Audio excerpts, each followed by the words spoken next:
अंतरराष्ट्रीय युवा विद्वान, जैन दर्शन में यूनिवर्सिटी टॉप व गोल्ड मेडलिस्ट, जैन सिद्धांत एवं न्याय विषयों को सरलता से समझाने वाले, यूएसए, इंग्लैंड, ऑस्ट्रेलिया आदि अनेक देशों में जैन धर्म की महती प्रभावना करने वाले, पंडित टोडरमल पुरस्कार, युवा विद्वत रत्न आदि अनेक पुरस्कारों से सम्मानित मूर्धन्य विद्वान डॉक्टर संजीव कुमार गोधा जयपुर द्वारा जानिए धर्म का मर्म।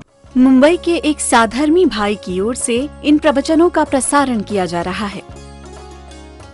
हरिहंत सिद्ध सूरी उपाध्याय साधु सर्वे अर्थ के प्रकाशी मांगे उपकारी है, तिनको स्वरूप जान राग ते भई जो भक्ति काय को नवाई स्तुति को उचारी है।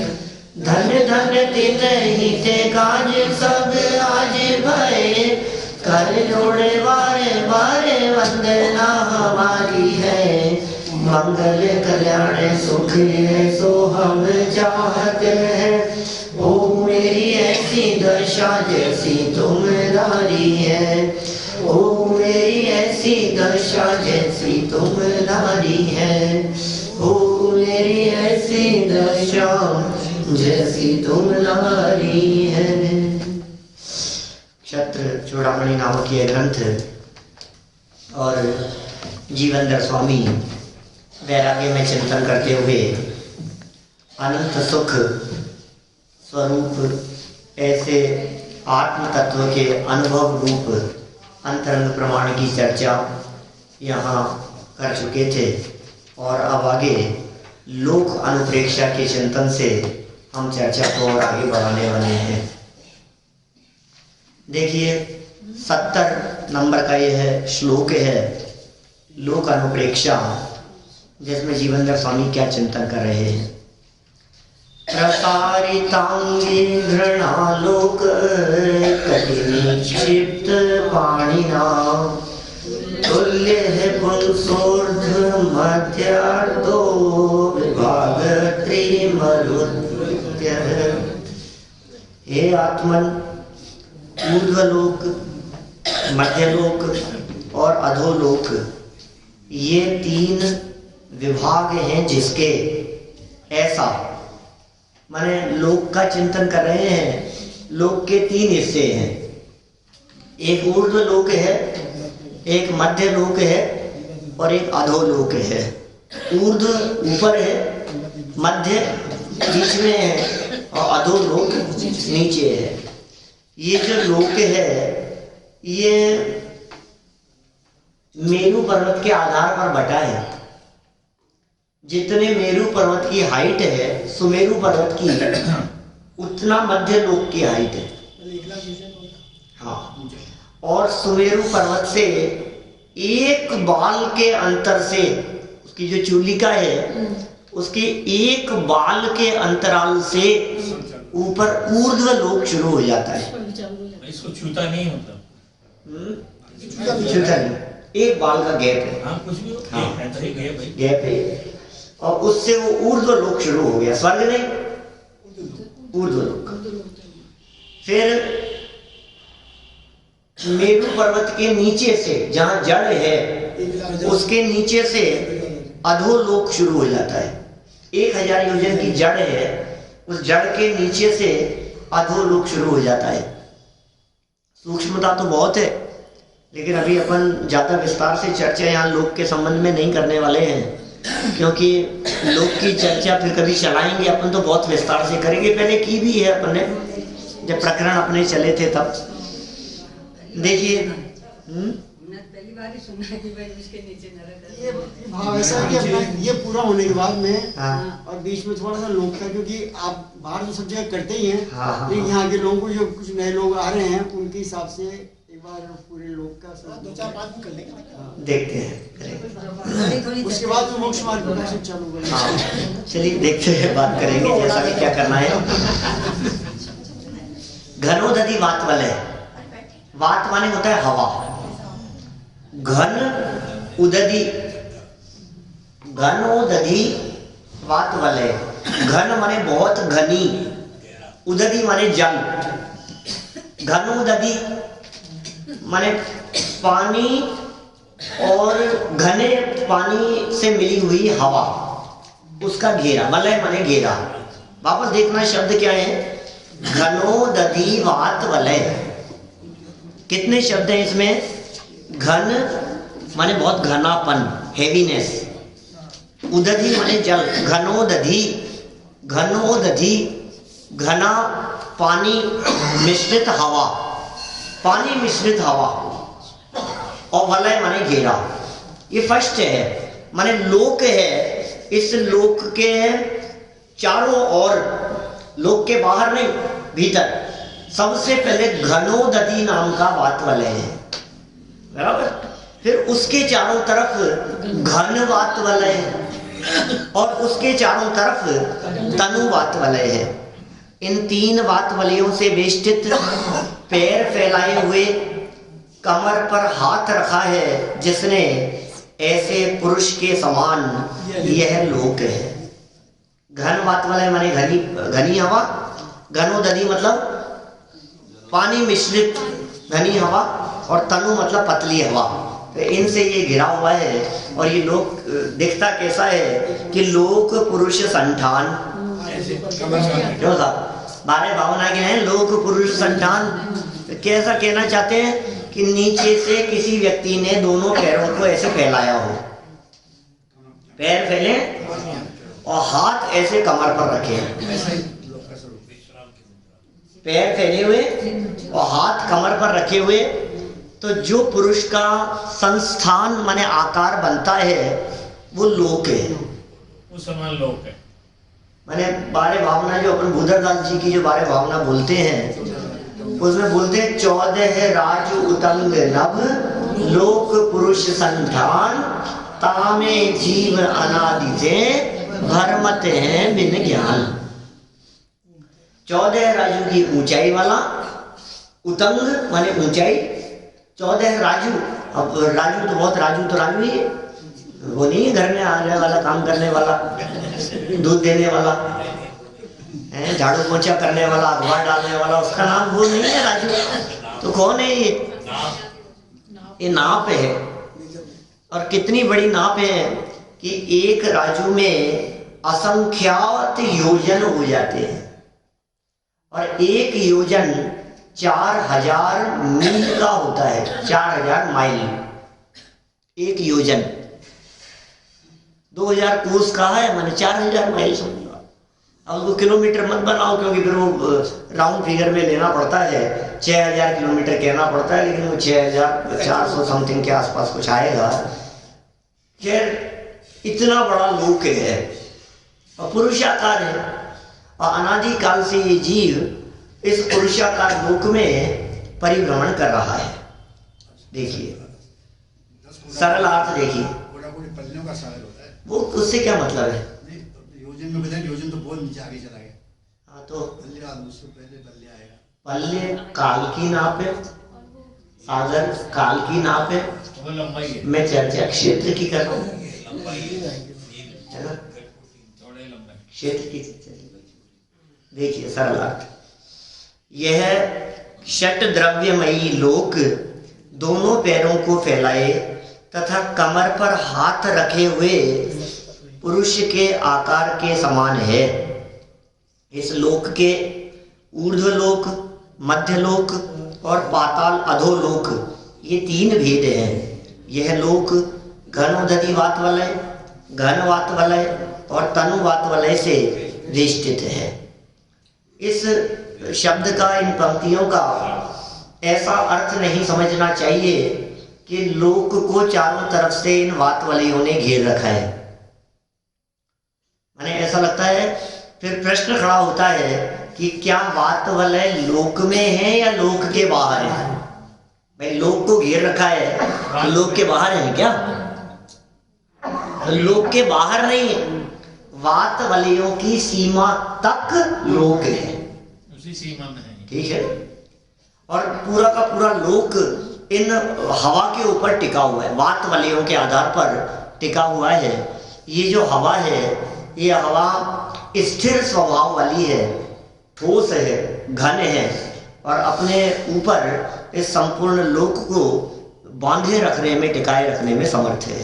7 राजू नीचे है, 7 ऊपर है। हाँ, हम जहाँ बैठे हुए हैं यहाँ से 7 राजू नीचे है, अधोलोक, और 7 राजू ऊपर है, ऊर्ध्वलोक। बीच में मध्य लोक की जो ऊंचाई कही है 1,00,000 योजन, 1,40,000 योजन, उसे उसमें ही शामिल कर लिया जाता है। ऊर्ध्वलोक में ही शामिल कर लेते हैं, 7 राजू में ही। अब देखिए, ये तो कोई विशेष बात नहीं है, आकार का चिंतन किया, इतना बड़ा आकार है। अब इस लोक के चिंतन के संबंध में आगे क्या विचार करते हैं। 71 नंबर का श्लोक, थोड़ा सा फास्ट लेते हैं। अब तो प्रयोजनभूत बात तो अब आएगी। वास्तव में क्षेत्र की चर्चा कोई प्रयोजनभूत नहीं है, जानकारी है तो ज्ञान है, ज्ञान का ये मात्र है। ज्ञान का विषय बन गया तो बन गया, कहाँ क्या क्या है ये तो जान लिया आपने, लेकिन वो जान करके कुछ अपने रागातिक मंद हुए के नहीं, कुछ कषाएं मंद हुई के नहीं, कुछ कषाएं मंद होकर के स्वभाव सम्मुख होने की प्रेरणा मिली या नहीं। यदि ना मिली हो तो फिर ये त्रिलोकादिक के ज्ञान, ये इससे अपने आप को महान समझता है। टोडरमल जी जीव अजीव तत्व संबंधी भूल में पेज नंबर 225 पर इस तरह की बात कहते हैं।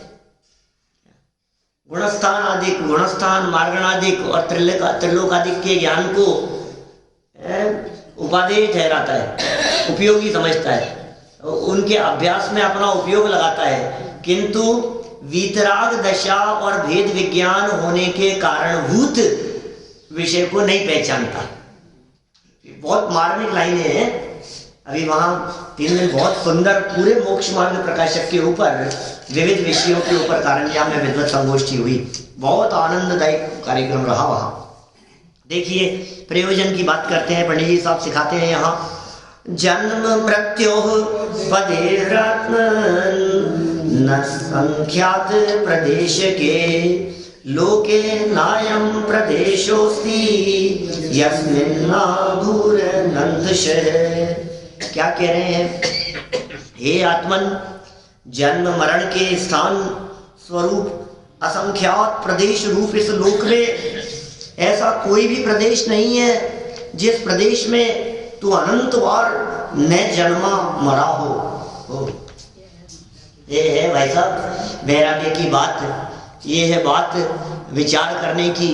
अनादि काल से लेकर आज तक हम जन्म मरण करते रहे, और जन्म मरण करते हुए हमने कभी अपने आत्म स्वरूप को नहीं जाना, दुख उठाया। भरमत है बिन ज्ञान, 14 राजूतंग नव लोक पुरुष संठान, तामे जीव अनादि से, अनादि काल से ये जीव भ्रमण कर रहा है, परिभ्रमण कर रहा है। कि कैसे परिभ्रमण कर रहा है? बिन ज्ञान, ना समझी में, समझ ही यदि हो जाती। चिंतन तो करता है ना, धीरे करता है ना चिंतन, लेकिन किसका चिंतन करता है? इसने मेरा बिगाड़ दिया। नहीं, जो भव्य जीव करते थे ना स्वचिंतन, जो स्वचिंतन करते हैं उनका संसार में रुलना मिट जाता है। चिंतन से आगे बढ़ते हुए, चिंतन पूर्व भूमिका है, चिंतन प्रारंभिक भूमिका है, और उस स्वचिंतन से आगे बढ़ते बढ़ते जब स्वरूप लीनता हो जाती है स्वनिर्णय पूर्वक, तो मोक्ष मार्ग प्रकट हो जाता है। फिर लोक में नहीं रहते, लोक के शिखर पे विराजमान होते हैं। अभी तो हमारी बात बतला रहे हैं कि भाई तुझे जो क्षेत्र संबंधी आकर्षण दिखाई देता है, तुझे जो लगता है चलो वहां घूम लो, चलो वहां चले आए, है वहां का प्रोग्राम, यहाँ का प्रोग्राम, इधर अच्छा लगता है, वो जगह अच्छी लगती है। ये कह रहे हैं दुनिया में ऐसी कौन सी जगह है जिस जगह पर तेरा जन्म मरण नहीं हुआ। ऐसा कोई खालिस्तान नहीं, कोई खालिस्तान नहीं, सब जगह पर जन्म लिया है, जन्म लिया है। ऐसा कहते हैं हमारे जुगल जी बाबूजी तो देवशास्त्र गुरु पूजन में, भवन में जीवर घूम चुका, कण कण को जी भर भर देखा। सुनी के लाइनें कभी सुनिए, जिसने नहीं सुनी, जिसने नहीं सुनी भगवन में कैसे कैसे घूमे साहब? जी भर मन भर गया क्या आपका? सही सही बतलाओ, मन भर गया क्या आपका? अभी तो मन में है, एक बार तो जाइए हमें वहां तो जाइए आगे, पर एक बार और, एक बार शिखर जी की वंदना और कराएं, बस अब पता नहीं फिर आगे का भरोसा नहीं है। एक बार बंदे जो कोई, एक बार कश्मीर गए क्या आप? कश्मीर नहीं गए आप? अरे क्या हिंदुस्तान में रहते हो यार, धरती का स्वर्ग है कश्मीर। एक बार तो देखना चाहिए, एक बार तो जाना चाहिए, एक बार तो परदेश जाकर के देखना चाहिए। अरे क्या देखना है, जी भर के कह रहे हैं, जी भर के। हमारा मन नहीं भरता है, ये मन का स्वरूप ही इसी तरह का है। जी भर, जी क्या चीज है? जी माने मन। पुरानी भाषा जी, जी नहीं लग रहा, जी मतलब क्या है? अभी इतनी जल्दी क्यों जा रहे हो? जी कौन बैठो? हाँ जी कौन, जी भरने का मतलब मन भरना, मन नहीं भरना। किससे मन नहीं भरा तुम्हारा? देखो कितने लड्डू खाए, मन नहीं भरता हमारा। डोसे की खाने से मन थोड़ी ना भरता है, पेट भर जाता है, मन नहीं भरता, मन नहीं भरता। मन कह रहा है और पेट कह रहा है बस यार, फिर मन करता है एक और खा ले यार, फिर कब बनेंगे?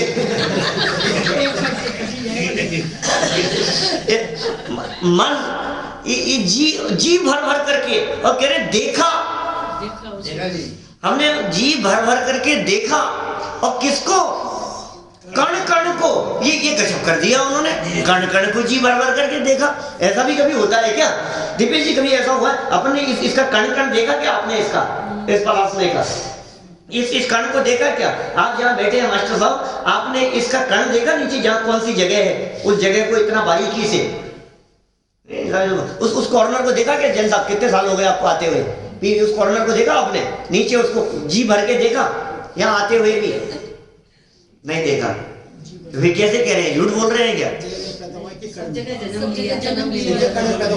मैं कहता हूं इसका विश्लेषण करते हुए, ये जो बात यहाँ कही है वादित सिंह आचार्य देव ने, इस बात के आधार पर कि भाई कोई व्यक्ति सात्विक तुमसे ये कहे कि तुमने हवा महल देखा है क्या, तुमने अल्बर्ट हॉल देखा है क्या, तुम जयपुर घूमे हो क्या, तो क्या कहोगे? बोलो। बंबई कभी गए और किसी व्यक्ति ने तुमसे पूछा आप कभी जयपुर देखा तुमने कभी? क्या बात करता है, जयपुर में तो जन्म हुआ है मेरा। आप क्या कहेंगे? जयपुर की बात कर रहे हो? कभी जौहरी बाजार, अरे जौहरी बाजार में तो घर है मेरा, जौहरी बाजार में तो पैदा हुआ हूं मैं। क्या बात कर रहे हो तुम? जौहरी बाजार में देखने की बात कर रहे हो आप? माने जो हमारी जन्म स्थली रही हो, उससे ज्यादा परिचित जगह कोई और नहीं होती। क्या साहब? जी भर के देखने का मतलब है अत्यंत निकटता से देखा है। जहां वहां पैदा हुआ हूं मैं, तो ये कह रहे हैं इस पूरे 3 लोक में कोई प्रदेश ऐसा नहीं है भाई जिस प्रदेश को पर तेरा जन्म और मरण ना हुआ हो। हर यहां भी जन्म हुआ है, इसके बगल में भी जन्म हुआ है, इसके बगल में भी जन्म हुआ है। सुई की नोक यहाँ टच करो ना इस जगह पर, क्योंकि अकेले जमीन की बात नहीं है, ये भी तो है, खुला स्थान भी तो है। जिस जगह ये उंगली रखी है मेरी, इस जगह पर असंख्यात प्रदेश है, इस जगह पर, और वहां हमने जन्म लिया है निगोदिया बन के, सूक्ष्म निगोदिया बन करके, एकेंद्रीय बन करके, अपर्याप्त जीवों के रूप में। न मालूम कैसे कैसे हमने यहाँ जन्म लिया, इस जगह पे, इस जगह जन्म लिया, फिर वहीं असंख्यात बार जन्म लिया, दूसरी जगह जन्म लिया, दूसरी, सब जगह पर अनंत बार जन्मा और मरा है। अब क्या बाकी रह गया? ये क्या कहना क्या चाहते हैं? देखो आप वापस देखो एक बार इनको अन्वय अर्थ की पंक्तियों को। हे आत्मन जन्म मरण के स्थान स्वरूप असंख्यात प्रदेश रूप इस लोक में ऐसा कोई भी प्रदेश नहीं है। मध्य प्रदेश में गए क्या? कोई प्रदेश ऐसा नहीं है जिस प्रदेश में तू, हे आत्मन तू, माने मैं तू को क्या लगा ना, मैं अनंत बार न जन्मा मरा हूं, हर जगह पर जन्मा और मरा हूं मैं।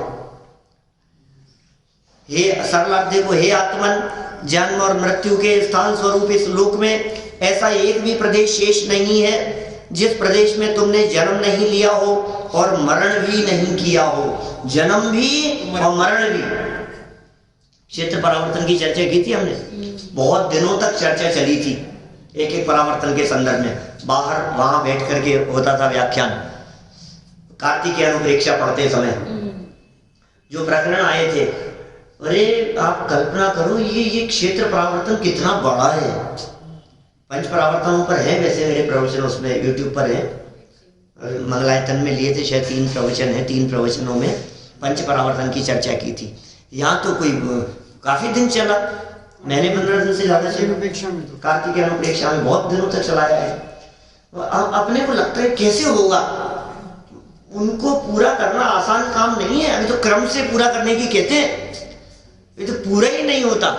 आप सोचो इस हॉल में जितने ये मार्बल के चौके लगे हुए हैं, इन सब चौकों पर आपको यहां से खड़े रह करके कहा जाए कि तुम बॉल उछालो, और बॉल उछल करके यहां से फेंकने पर जिस चौके पर गिर जावे, हम मान लेंगे कि उस चौके पर आपका जन्म हो गया। बॉल गिरना माने वहां जन्म हो गया। दोबारा उछालो तो दूसरे चौके पर जन्म हो गया। तीसरी बार उछालो, जहां गिरेगी वहां जन्म हो गया। अब मैं आपसे पूछता हूं, मान लीजिए यहाँ 100 टाइल्स बिछी हुई हैं, सिर्फ 100, कितनी बार बॉल उछालेंगे कि वो 100 बार 100 चौके कवर हो जाएंगे? 100 बार तो हो जाएगी ना, हजारों बार में एक बार उछाली तो एक कवर हो गया। अब गजब, एक पे टिक लग गया, देखो फटाफट। दूसरे 10 बार उछाली आपने, 10 कवर हो गए। कि सुनो, दोबारा गिरती रहेंगी और हो सकता है हजारों लाखों बार में भी कोई ऐसे रह जाए जो कवर नहीं हो पाए। ये तो तब कह रहा हूं मैं जब आप बुद्धि पूर्वक डालो, और बिना बुद्धि के आपको कहे मुंह करो इधर और अब उछालो पीछे, क्या बोलो? फिर इन 100 को कवर करने में कितनी बार? ऐसे ही असंख्यात प्रदेश हैं, इन असंख्यात प्रदेशों पर जन्म लेने में अनंत अनंत बार जन्म लिया है इसने, जन्मा और मरा है, पर सुख नहीं बस दुख पाया, मोह मोहित जीव ने। योगेंद्र देव योगसार में कहते हैं। देखिए आगे बढ़ते हैं अपन, इसी विषय को और आगे बढ़ाते हैं। मेरी तो भावना है जितना जल्दी खत्म होए, मैं तो आजकल पता नहीं कि मैं बार बार सोचता रहता हूँ कि ये कब पूरा होए। देखो, सत्य ज्ञाने पुनश्चात्मन पूर्ववत् संसरिष्यसि, कारणे जृंभमाणे भी नहीं कार्य परीक्षय। हे आत्मन, मिथ्या ज्ञान के होने पर तू पहले की तरह फिर संसार में घूमेगा। ओ भूल गया तू, अतीत को भूल गया, पिछले जो जन्म मरण किए तूने उसको भूल गया। तूने कश्मीर में भी जन्म लिया और तूने पेरिस में भी जन्म लिया, तूने हिंदुस्तान के कोने कोने में जन्म लिया, तूने प्रदेश दिखाई देते हैं उनके प्रदेश पर जन्म लिया। अरे विदेश क्षेत्र का कोई ऐसा हिस्सा नहीं है जहाँ जाकर के हमने जन्म नहीं लिया हो।